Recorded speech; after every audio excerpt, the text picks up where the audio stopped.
Alléluia, Dieu est bon. Alors, bien aimé, le texte que nous avons lu dans Romains chapitre 4, verset 17, nous dit que Dieu est celui-là qui ramène ce qui est mort à la vie. Alléluia. Où il appelle à l'existence des choses qui n'existent pas comme s'ils étaient. Et ici, nous voyons dans la vallée des ossements desséchés. Bien aimé, je vais nous parler d'une chose. Je vais nous parler de la foi. Alléluia. Les paniers sur qui encore, mais il faut avoir la foi. Les paniers sur qui encore, il faut s'asseoir. Mais il faut aussi avoir la foi. Alléluia. Et nous voyons, bien aimé, la foi, c'est tout simplement croire que ton problème a déjà une solution. Gloire. La foi, c'est croire que ce problème-là est déjà résolu. Alléluia. Lorsque on parle de la foi, bien aimé, amen. Amen. Est-ce que quelqu'un me comprend? Amen. C'est-à-dire, toutes nos difficultés, il faut parler de ça au passé. Ça, la maladie, il y a d'autres personnes, en fait, ici dans ces pays, oui, moi je suis à 100%. Alléluia. Longue maladie. Les gens qui sont en longue maladie, c'est les gens qui sont à 100%, non? Alléluia. Prise en charge de 100%. Moi, je suis prise en charge à Jésus. Jésus-Christ me prend en charge à 100%. Amen. Alléluia. Amen. C'est Jésus-Christ qui me prend en charge à 100%. Amen. Alléluia. Amen. Non, tu vois, nous, dans notre famille, nous, la maladie, là, c'est la maladie de notre famille. Dans la famille de Jésus, il n'y a pas la maladie. Amen. Alléluia. Dans la famille de Jésus, il n'y a pas cette maladie-là. Non, ça, c'est le problème de notre famille. Dans la famille de Jésus, il n'y a pas ces problèmes-là. Alléluia. Amen. Oh non, dans notre famille, dans la famille de Jésus, tout va bien. Amen. Dans la famille de Jésus, il n'y a pas de maladie. Dans la famille de Jésus, il y a seulement la joie. Amen. Même s'il y a des persécutions, mais on finit toujours. Amen. Amen. 4 hommes s'est retrouvés une fois dans la fournaise ardente. Même dans la fournaise ardente, comme ils avaient la foi, ils étaient calmes. Alléluia. Amen. Alléluia. Amen. Il y a un autre qui s'est retrouvé dans la fosse au lion. Bien aimé, lorsque tu regardes les documentaires animaliers, c'est là que tu vas voir que le lion est un animal impressionnant. Non pas seulement impressionnant, mais il fait peur. Alléluia. Et maintenant, cet homme s'est retrouvé dans la fosse au lion, au pluriel. Ce n'était pas un lion, bien aimé. C'est-à-dire, lorsqu'il tournait comme ça, là, il y avait un lion. Il regardait à gauche, il y avait un lion. Il était entouré de lions affamés. Amen. Mais la Bible nous dit, Dieu a fermé la gueule du lion. Ah, ce matin, ma prière, que Dieu ferme la gueule de tous les lions qui t'entourent. Bien aimé, la foi, c'est parler de cette maladie-là au passé. Dire que moi, que vous voyez, à l'époque, j'ai souffert de telles maladies. Mais en Jésus-Christ, Dieu m'a guéri. Bien aimé, pour ceux qui étaient là en semaine, j'ai donné les témoignages. J'avais une sciatique, mais je venais ici quand on chantait et tout. Moi, j'avais mal. Et la semaine, j'ai donné mon témoignage. Fini. Je ne sais pas comment. Alléluia. Amen. Ce n'est pas le moment que moi je m'attendais. Alléluia. C'est ça la foi. La foi, tu déclares que toi, sciatique, tu n'as pas de place dans mon corps. Alléluia. Toi, tu n'as pas de place. Même si je te sens encore, mais moi, je sais que tu n'es plus. Alléluia. Amen. Jésus un jour a guéri les 10 lépreux. Bien aimé, ce n'était pas instantané. Jésus a dit, allez vous présenter auprès des sacrificateurs. C'est chemin faisant que les lépreux ont remarqué qu'il n'y avait plus de lèpre. Amen.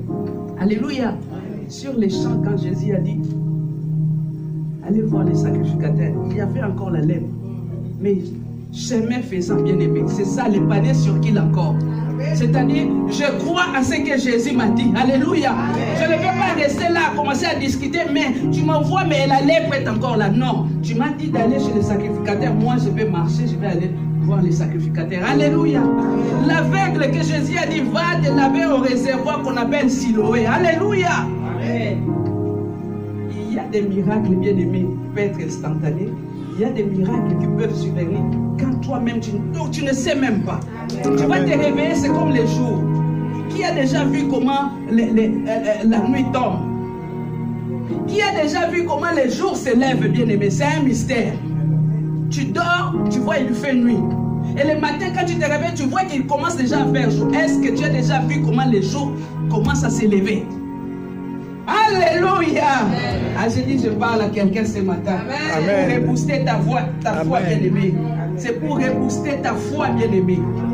Et nous voyons ici dans le livre d'Ézéchiel, n'est-ce pas? C'est un passage que nous avons déjà vu, mais la foi vient de ce qu'on entend la parole de Dieu. La Bible dit, il y a eu un prophète, Ézéchiel. Dieu l'a amené dans une vallée des ossements desséchés. Bien aimé, c'est-à-dire, lorsque je lis la parole, j'essaie de me représenter un peu. Ossements desséchés. C'est-à-dire, le squelette n'était pas tout entier. Il y avait la tête là-bas, le tronc de l'autre côté. Alléluia.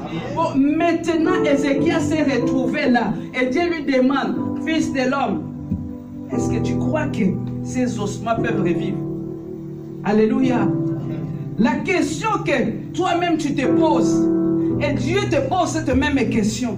Maman Adassa, tu crois que ton cas est compliqué pour Dieu?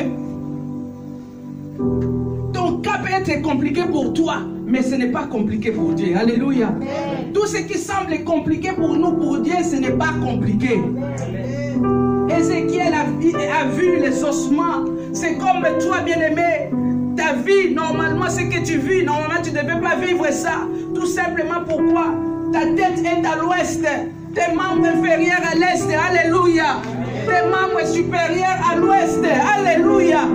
Ah, ce matin, ma prière est que tout ce qui t'a été volé soit assemblé. Et que cela soit restitué dans le nom de Jésus.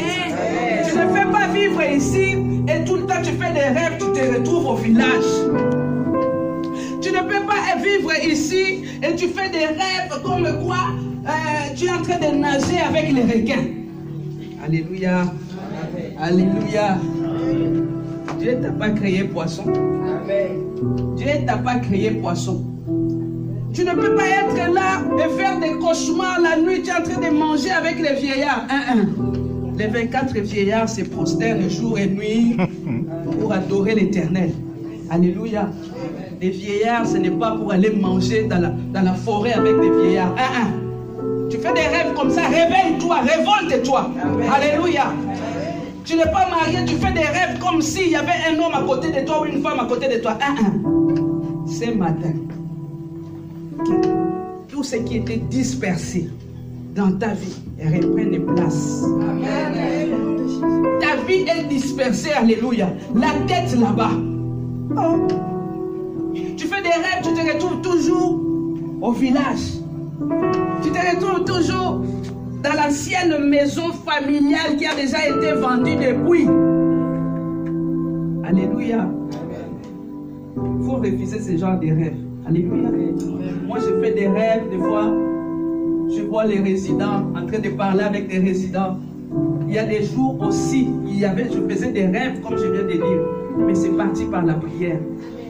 Alléluia. Tu fais des rêves, on est en train de te poursuivre. Je dis non, Seigneur, il faut que ça change. Maintenant, il faut que ça soit moi aussi qui soit en train de poursuivre.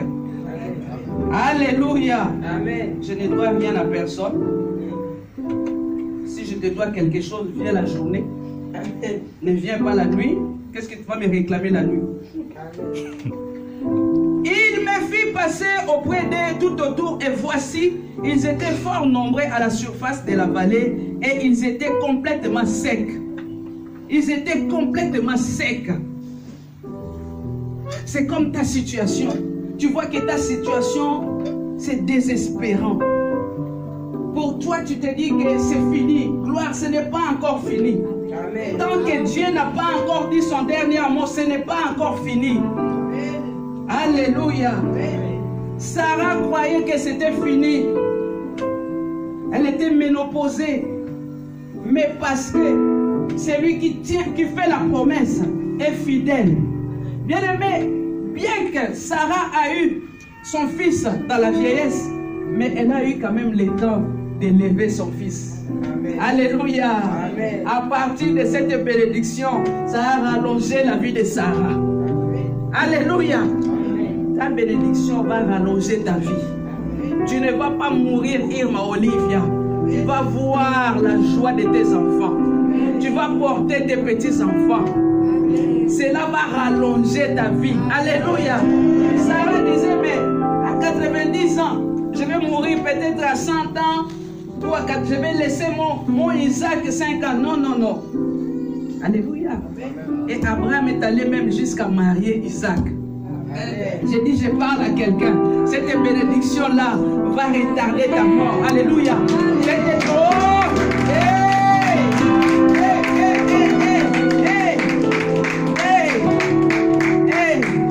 Si ça prend du temps, c'est que ta vie aussi, tu vas vivre aussi longtemps. Alléluia. Mais le problème, c'est que tu es inquiet. Tu te poses beaucoup de questions. Hier, j'étais au travail. J'étais au travail. Toute la semaine, j'étais un peu fatigué. J'étais un peu fatigué. J'ai dit, mais Seigneur, qu'est-ce qui se passe? Qu'est-ce qui se passe? Pourquoi je suis fatigué? Et à un certain moment, j'ai dit, il faut que je m'allonge un peu. Il faut que je m'allonge un peu. Alléluia. Et alors que je voulais m'allonger, bien aimé, il y a quelque chose qui m'a réveillé. Il y a quelque chose qui m'a réveillé. Et en moi, j'ai senti comme quelqu'un me parlait. Et qui me disait, mais tu crois que la force que tu as, est-ce que ça vient de toi? C'est moi qui donne la force. Alléluia. C'est moi qui donne la force.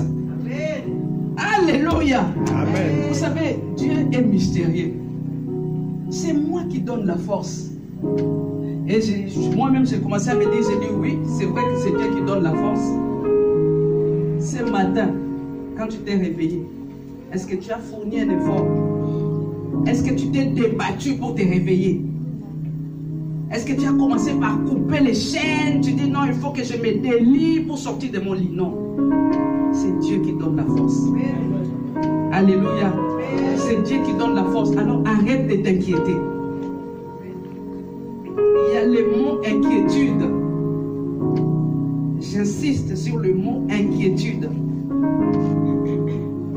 Lorsque tu es inquiet, tu ne peux voir la gloire de Dieu.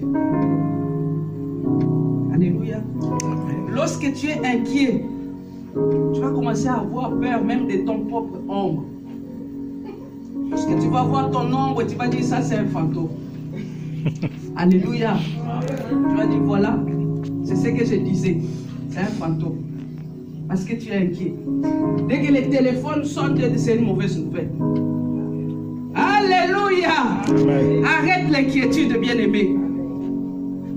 Il me dit, fils de l'homme, ces os pourront-ils revivre? J'ai répondu, Seigneur éternel, tu le sais. Je reviens un peu au verset dès qu'il dit, les ossements étaient complètement secs. Je reviens, je parle à une personne, tu vois que ta vie est sec. Ta vie est ta mère. Ta vie, par moment même, toi-même, tu dis, ma vie n'a pas de sens. Alléluia. Tu es ici ce matin. Tu te dis, oui, ma vie n'a pas de sens. Depuis que je suis né, c'est toujours comme ça. Mais ce matin, je vais te dire une chose. Vous connaissez Jacob. Jacob le patriarche. Jacob, lorsque Joseph, les frères de Joseph sont partis le chercher pour l'amener en Égypte, devant Pharaon, Jacob a dit, ma vie n'a jamais été heureuse. Alléluia. Amen. Et lorsqu'on regarde la vie de Jacob, c'est vrai qu'il n'a pas connu une vie heureuse. Depuis l'enfance, déjà, ils étaient à deux dans le sein maternel. Ésaü lui donnait déjà des coups dans le ventre. Il est né, normalement, la bénédiction, c'était à lui, mais il s'est passé ce qui s'est passé. Il s'est retrouvé chez Laban. Alléluia. Je n'ai pas de souvenir que Jacob a pu pleurer sa mère, Rebecca. Alléluia. Ce n'était pas facile. Il était jeune, c'était un adolescent. Il a quitté ses parents. Et au lieu de se marier, là, pour se marier, au lieu qu'on lui donne la femme de sa vie, on lui a donné Léa. Pour ceux qui étaient là les semaines, nous avons vu c'est quoi Léa. Avec Rachel, pour avoir des enfants, c'était compliqué. Et lorsque Rachel commence à lui donner des enfants, Rachel est partie. Vous voyez sa vie. La femme qu'il aimait le plus. Il est resté avec les souvenirs de Rachel. À un certain moment, on vient lui dire, voilà, Joseph est mort. Sa vie n'était que des blessures. Alléluia. Amen. Ce n'était pas facile, la vie de Jacob. Et même la bénédiction pour laquelle il s'est battu avec Ésaü, il n'a pas joui de cette bénédiction. Alléluia. Amen. C'est ses enfants. La bénédiction que Jacob a ravie à Ésaü, il n'a pas vraiment joui avec. C'est ses enfants qui ont bénéficié. Alléluia. Amen. Tu es ici ce matin. Quand tu regardes à ta vie, tu dis que ma vie n'a pas de sens. Ma prière, que Dieu donne un sens à ta vie. Amen. C'est-à-dire, nous oublions d'apprécier ce qu'on a. Ce que nous avons déjà, nous n'apprécions pas. Mais nous voulons que Dieu nous donne. Commence d'abord par apprécier ce que tu as. Alléluia. Amen. Parce que ce que tu as, il y a d'autres personnes qui ont envie d'avoir ce que toi tu as. Vous comprenez ce que je suis en train de dire? Commence d'abord à apprécier le Seigneur par rapport à ce que tu as. Je ferme juste la parenthèse. Ta vie n'est pas sèche. Ta vie n'est pas sèche. Parce qu'il est le bon berger. Il est celui qui envoie la pluie. Alléluia. Amen. Et ce matin, ma prière, Daniela, que la pluie du Seigneur tombe sur tout ce qui est sec dans ta vie. Que cela puisse se répandre de vie au nom de Jésus. Il me dit, fils de l'homme, ces eaux pourront-ils revivre? J'ai répondu, Seigneur, tu le sais. J'aimerais que nous soyons comme Ézéchiel. Mais au lieu que nous soyons comme des Ézéchiel, nous avons l'habitude de parler trop vite. Alléluia. Ah, une personne se reconnaît. Ah, c'est en lui que se trouve le oui. Et c'est en lui que nous disons Amen. Amen. Le Seigneur dit, est-ce que ces eaux pourront-ils revivre? Seigneur, ça fait 38 ans que je suis là. Alléluia. Amen. Est-ce que ces ossements pourront-ils revivre? Ah. Mais moi, je suis le moindre de notre famille. Nous sommes une famille pauvre de Benjamites. Alléluia. Amen. Est-ce que ces os pourront-ils revivre? Bon, je crois que quand j'avais 30 ans, peut-être, mais là, la cinquantaine, qui va me regarder encore? Est-ce que ces ossements pourront-ils revivre? Alléluia. Amen. Oui, peut-être que... Oh. Voyez-vous la réponse d'Ézéchiel? Ézéchiel a dit, tu le sais. Des fois, nous nous tourmentons pour rien. Veux-tu être guéri? Ça fait 38 ans que je suis là. Veux-tu être guéri? Non, moi j'ai des personnes pour me jeter dans l'eau. Mais veux-tu être guéri? Oui ou non? Mais c'est ce que je suis en train de te dire. Ça fait 38 ans que je suis là. Et quand l'eau bouge, il y a d'autres personnes. Oh! Des fois, on nous pose une simple question, Daniela. Que veux-tu que je t'achète cet après-midi? Ah, mais là, avec la crise sanitaire, vous voyez. Mais que veux-tu que je t'achète, toi? Tu as envie de quoi? Non, mais bon, normalement, primaire, que je ne sais pas. Mais qu'est-ce que tu veux? Vous voyez? Des questions simples, des fois, on a du mal à répondre. Combien coûte les tickets de bus? Ah, mais là, sur mon compte, je suis déjà solde de... Combien coûte? Mais même là, j'ai oublié même mon sac. Mais combien coûte les tickets de bus? Mais je ne sais pas parce que, au fait, la banque a rejeté les... Combien coûte les tickets de bus? Voyez-vous? C'est des choses simples des fois. Mais non, l'homme est compliqué. Alléluia. L'homme est compliqué. On te pose une simple question, réponds tout simplement à la réponse. Mais pourquoi nous cherchons tout le temps des...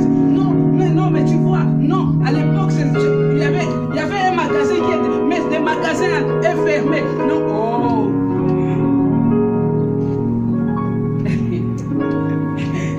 Que le Seigneur nous aide, alléluia. Amen. Que le Seigneur nous aide.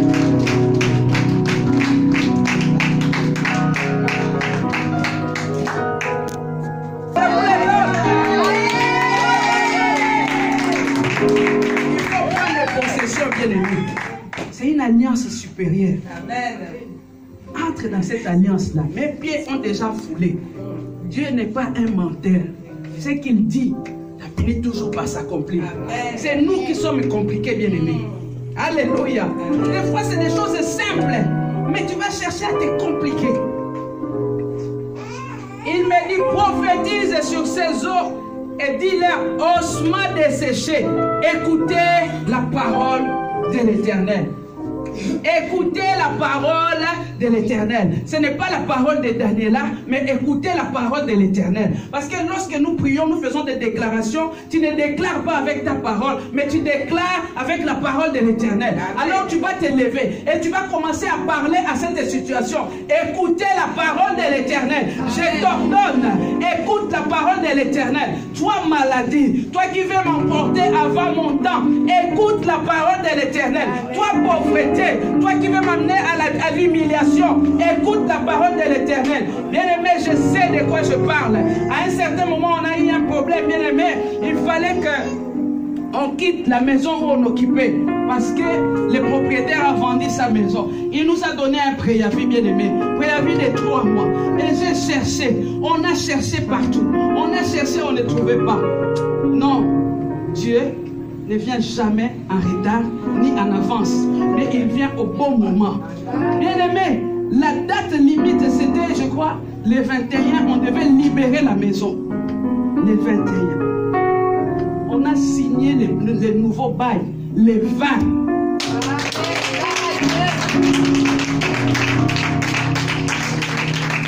On a signé les nouveaux bails, les 20. Prendre possession de la maison le 21. Dieu connaît toutes les choses. Arrête de t'inquiéter. Et il nous a donné une maison à l'identique de ce qu'on occupait. Amen. Pour ceux qui connaissaient où on habitait à Boissy-la-Larry, c'est une maison où on est à Jules-le-Moutier, c'est l'identique en fait. Sauf que là-bas, c'était sur 2 étages. Alléluia. C'est Dieu. Tu vas commencer à parler à ces problèmes. Tu vas parler à ces problèmes qui t'empêchent de dormir la nuit. Dis, écoute la parole de l'Éternel aujourd'hui.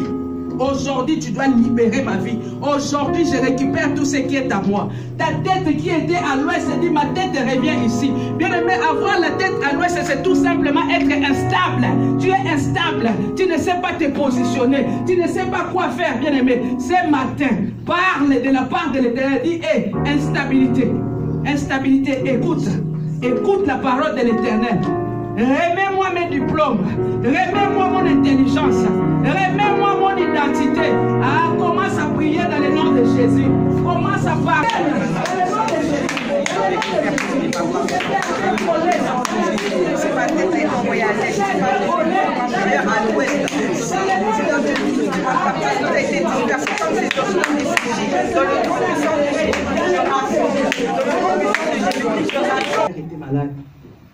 Ma mère était malade et un jour j'ai lu les livres de comment recevoir la guérison miraculeuse de Tel Osborne, je crois. Tel Osborne. Et j'ai dit, je ne savais pas encore vraiment comment prier, il faut prier dans le nom de Jésus. Et j'ai dit, je lis les livres. Et j'ai dit à ma mère, je vais prier pour toi pour que tu sois guéri. Parce que j'aimais trop ma maman. Et j'ai pris un verre, j'ai mis de l'eau. J'ai mis l'eau dans les verres. Et ma mère était alitée. Et je me suis approché. Moi, j'ai fait ma prière selon les livres que j'ai lus. Je voulais faire mon expérience. Et vous savez, j'ai dit à ma mère, tu vas boire cette eau. Juste au moment où j'ai tendu la main pour donner les verres à ma mère, j'ai senti la résistance. J'ai senti la résistance. Donc, il y a une présence qui est venue s'opposer. Bien aimé, c'est mon histoire. Ce n'est pas. Il y a une présence qui est venue s'opposer. Et à l'époque, je n'étais même pas bébé spirituel, j'étais catholique. Au lieu de dire seulement au nom de Jésus, je ne savais pas que je pouvais dire au nom de Jésus. Et j'étais là. J'ai résisté avec ma force. J'ai résisté avec ma force. Vous savez, au final, qu'est-ce qui s'est passé? Les verres s'est renversé. J'ai pleuré. J'ai pleuré. J'ai pleuré. Ma mère n'a rien compris. J'ai commencé à pleurer. Et ce matin, quand je rentrais du travail, le Seigneur m'a rappelé cette histoire. Et je me suis dit, je ne savais pas qu'il fallait tout simplement dire au nom de Jésus. Parce que si j'avais dit au nom de Jésus, cette force n'allait pas résister.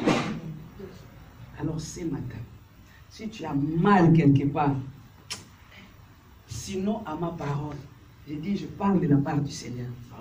Le Dieu qui m'a guéri, il est le même, il n'a pas changé. Nous sommes une maison de témoignage. Le problème, c'est que quand je parle comme ça, c'est-à-dire, donc tu doutes toi-même. Enlève un peu le doute. Ne me vois pas moi, mais vois que Dieu est en train de te parler. Le Dieu qui a dit à Ézéchiel. Et Ézéchiel a parlé, a dit, écoute la parole de l'Éternel. Si tu as mal quelque part, impose tes mains. Impose tes mains là où tu as mal. Impose tes mains là où tu as mal. Et je vais prier. Et la foi. Alléluia. Amen. C'est aux offrandes. C'est-à-dire, tu as dit que tu doutes trop. Ne doute pas. Ne sois pas comme cet homme, non, 38 ans. Ne doute pas. On a prié, amen, amen. Même si tu sens encore la douleur, non, tu es un menteur. Tu es un menteur.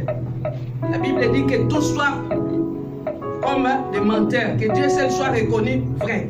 Donc cette douleur-là, c'est non, tu mens. Non, tu mens. Dieu a dit, tu mens. Alléluia. Tu mens. Seigneur, merci parce que tu es fidèle. Merci Seigneur pour ta parole. Merci parce que les paniers circulent encore. Oui. Et c'est toi-même qui fais le service. C'est toi le véritable pain qui est descendu du ciel. Seigneur, moi je crois. Moi je crois, Seigneur, qu'il s'est passé quelque chose ce matin. Je crois, Seigneur. Je crois, Seigneur, à la visitation divine. Je crois, Seigneur, au miracle. Je crois, Seigneur, au miracle. Et je te dis merci. Que le sang de Jésus couvre tout un chacun. Et que ta bénédiction repose sur la vie de tout un chacun. Ainsi, j'ai prié le Père, dans le glorieux nom de notre Seigneur Jésus-Christ. Amen. Amen. Nous allons donner Amen. Nous allons chanter la même chanson. Comment ne pas te louer? Comment ne pas te louer, Jésus? Comment ne pas te louer, Jésus? Comment ne pas te louer? Comment ne pas te louer? Comment ne pas te louer? Comment ne pas t'acclamer?